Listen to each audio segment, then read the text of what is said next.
Hello students. आज पुनः हम लोग बीएड से संबंधित जो लोग इंग्लिश में लेसन प्लान बनाते हैं उनके लिए आज हम लोग आज के इस सेशन में कुछ डिटेल में चर्चा करेंगे कि वैसे प्रशिक्षु शिक्षणगण जिन लोगों को या फिर जो ट्रेनिंग टीचर्स जो हैं जो बीएड में हैं उन लोगों को कैसे इंग्लिश का लेसन प्लान बनाएंगे।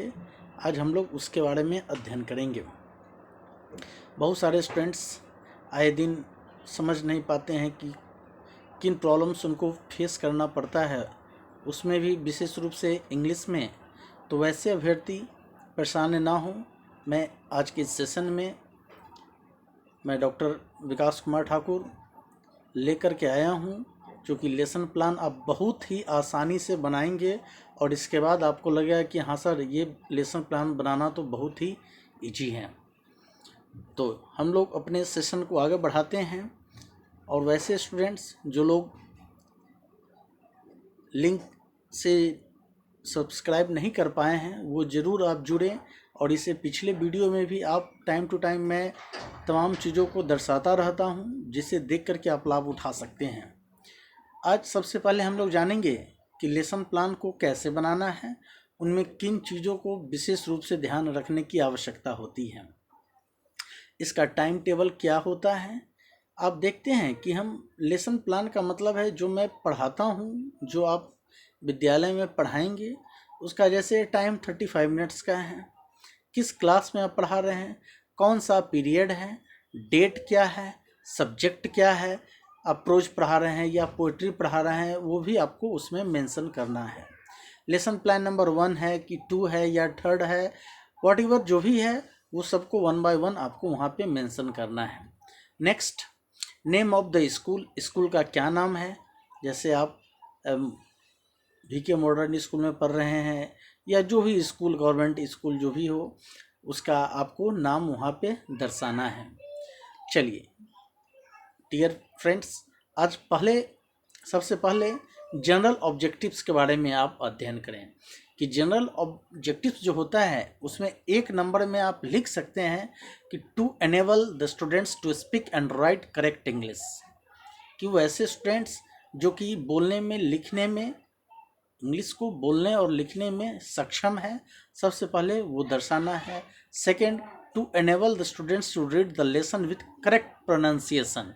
मोस्ट ऑफ स्टूडेंट्स ऐसे फेस करते हैं, आप देखते होंगे कि उन्हें प्रोनाउंसिएशन में अर्थात उच्चारण में बहुत सारे डिफरेंसेस रहते हैं, वर्ड का, अलग अलग शब्द का यूज करते हैं। तो उस स्थिति में प्रोनाउंसिएशन का विशेष ध्यान रखना, टंग को कब किस रूप में मूव करना है ये उन्हें जानकारी रहे, क्योंकि जब तक टीचर को ये जानकारी नहीं रहेगा, क्लियर है, स्पष्ट है या फिर नेचुरल आप कह सकते हैं कि स्टूडेंट को पूरा डेप्थ में समझने में कठिनाई का सामना करना पड़ता है। तीसरे नंबर में, to develop the vocabulary of the students. आप स्टूडेंट्स को देखेंगे, specially where we will talk about English, where we will find that words is very important for every students. तो उस स्थिति में वर्ड पावर स्ट्रॉन्ग करना अति आवश्यक होता है। Next, to enable them to comprehend the taught passage.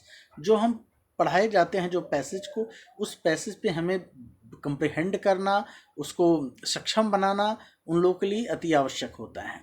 ये हम लोग जनरल ऑब्जेक्टिव्स में पढ़ रहे हैं, जिसमें टोटल आपको 7th नंबर तक है, जिसमें अब 5वें नंबर पे हम लोग चर्चा करेंगे। Dear students, to enable them to get enjoyment through the reading of English. अब बहुत सारे स्टूडेंट्स को पढ़ने में भी, रीडिंग डालने में भी, स्पेशली वैसे कैंडिडेट जो बिहार बोर्ड से आते हैं, उन्हें प्रॉपर रीडिंग में भी प्रॉब्लम फेस करना पड़ता है। As far as the matter of CBSE, there we won't find such type of problems, but when we will talk about BSEB board, most of candidate are facing such type of problems really। हम लोग अब आगे बढ़ते हैं 6th number में, इसमें to promote the writing ability in students. लिखने की क्षमता, आप देखते होंगे कि इंग्लिश लिखना मुझे जो समझ में आता है कि हिंदी से बहुत ही इजी है इंग्लिश में लिखना, बट कब, जब स्टूडेंट्स इन चीज़ों को समझ रहा है कि कैसे मुझे लिखना है, उस कंडीशन, टर्म एंड कंडीशन वो रहता है। और एक है, लास्ट है कि to produce capacity in students to write the answers of the questions in English. आप इसमें देखते हैं कि उसकी स्टूडेंट्स की क्या कैपेसिटी है प्रोड्यूस करने का, या फिर किसी प्रश्न का उत्तर इंग्लिश में कैसे देते हैं। इन पर उन्हें विशेष ध्यान देने की आवश्यकता है, जो कि जनरल ऑब्जेक्टिव्स के अंतर्गत ये आता है।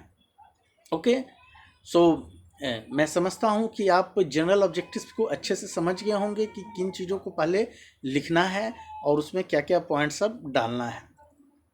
अब हम लोग बढ़ते हैं स्पेसिफिक एम।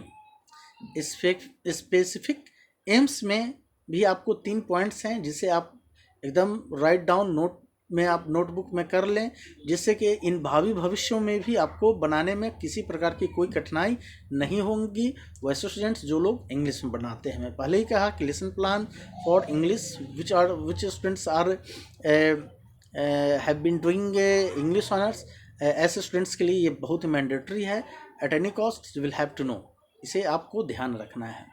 अब आप स्पेसिफिक एम्स में क्या है, to enable the students to understand the story. जैसे कोई भी स्टोरी है, वो स्टोरी वो समझने के लिए एबल हो, उस स्टोरी को समझ सके या समझने में सक्षम हो। Next, in second number, to add some new words like sickle, speckle, crying, cries, drops of active vocabulary of the students. इस सब टाइप का वर्ड को जानना भी उन्हें बहुत ही ज़रूरी होता है। जैसे शिकल्स क्या होता है, स्लिप्ड क्या है, क्राइंग, आप क्राई जानते हैं, कैसे हम वर्ड को, फॉर्म्स को कैसे हम चेंज करते हैं, इसकी जानकारी उन्हें ज़रूरी है आना।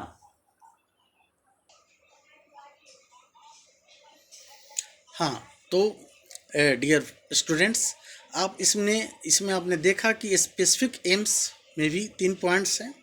अब हम लोग बात करेंगे प्रीवियस नॉलेज। आप ट्रेनी टीचर्स, आपको पता है कि जब हम लोग कोई लेसन पढ़ाते हैं तो प्रीवियस नॉलेज पे सबसे पहले फोकस करते हैं कि प्रीवियस नॉलेज क्या है। हम कोई लेसन पढ़ाते हैं, उससे पिछली नॉलेज उसकी क्या है, उसके बारे में हम लोग चर्चा करते हैं। उसमें students have already learn the similar stories to so that some students have knowledge about this topic. तो कुछ स्टूडेंट्स को इससे संबंधित उसे इस स्टोरी के बारे में, या कोई भी स्टोरी हो, मैटर नहीं कि कोई स्पेसिफाइड कोई स्टोरी हो, जो भी स्टोरी हम प्रीवियस क्लास में दिए हैं वो उसको नॉलेज में रहना चाहिए। नेक्स्ट है मटेरियल एड्स। अब मटेरियल एड्स में देखेंगे कि a picture of sickle, ordinary classroom equipment. हम क्लास में हमें जैसे जिन चीज़ों की ज़रूरत होती है, ब्लैक बोर्ड है, चौक है ना, या फिर डस्टर है, इन चीज़ों का जो कि हमारे पास ज़रूरी है, मटेरियल एड्स चाहिए ही चाहिए, वो चीज़ उपलब्ध होना ज़रूरी है। अब हम लोग इंट्रोडक्शन 1 बाय 1 जानेंगे कि पुपिल टीचर एक्टिविटी के अंतर्गत क्या आता है, स्टूडेंट्स एक्टिविटीज के अंतर्गत क्या है, या फिर टीचिंग एड्स के अंतर्गत क्या है। उन चीज़ों पे भी हम लोग एक एक करके अभी एग्जाम्पल के रूप में हम आपको जानकारी मैं दूंगा, जिससे कि आप बेहतर से बेहतर चलिए। अब सबसे पहले एक प्रश्न उठाते हैं कि what is the name of our country. Naturally आप जानते हैं, कोई भी कहेगा कि India is the name of our country, ये स्टूडेंट एक्टिविटीज के अंतर्गत हो गया। अगर हम प्रश्न पूछते हैं what is the name of our country, तो the name of our country is India, या India is the name of our country. Next, well, अब हम लोग इसमें सेकंड क्वेश्चन हम रेज करते हैं कि what is the chief occupation of India, अर्थात मुख्य पेशा क्या है, भारत की मुख्य पेशा क्या है। तो आप देखेंगे कि farming is the chief occupation of India. Bharat के मुख्य पेशा क्या है, तो वो है फार्मिंग करना, अर्थात किसान का कार्य करना, जैसे खेती बाड़ी करना। तो भारत में ज़्यादातर लोग खेती का कार्य कर देखते हैं। ये आपको स्टूडेंट्स एक्टिविटी में क्या होगा कि farming is the chief occupation of India. Next question है कि who engaged in farming. Farming में एंगेज कौन होता है, तो farmer engaged in farming. Farming किसान में एंगेज कौन होंगे, नेचुरली जो खेती करेंगे वो किसान ही होंगे। What is the condition of farmer, farmer की क्या स्थिति है।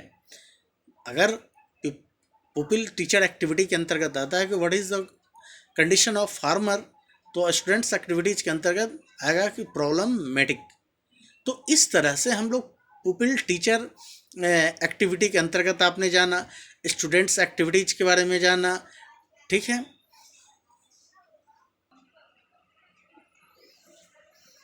अब इस सेशन में आगे हम लोग बढ़ते हैं। इसमें देखते हैं कि स्टूडेंट्स ऑफ द एम या फिर स्टेटमेंट ऑफ द एम।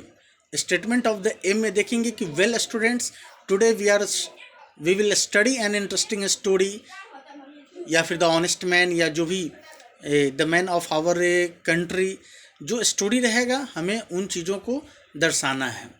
अब आप प्रेजेंटेशन में देखेंगे कि टीचिंग पॉइंट, तो टीचिंग पॉइंट के अंतर्गत model reading, pupil teacher activity, या फिर स्टूडेंट्स एक्टिविटीज़, या फिर ब्लैक बोर्ड मटेरियल्स, इन चीज़ों के बारे में जानना है। इमिटेशन रीडिंग भी अति आवश्यक होता है स्टूडेंट्स के लिए। प्रोनाउंसिएशन ड्रिल ये करवाना अति आवश्यक होता है, जैसे शिकल, तो शिकल क्या पढ़ेंगे, इसका उच्चारण स्टूडेंट को पता होना चाहिए। नेक्स्ट इसमें देखेंगे कि क्रॉप क्या होता है, स्लिप्ट क्या होता है ना। प्रोनाउंसिएशन ड्रिल के अंतर्गत शिकल, क्रॉप, स्लिप्ट क्या है, इस तरह से आपको जानकारी मिलेगी। प्रोनाउंसिएशन ड्रिल को हम कैसे अपडेट रखेंगे।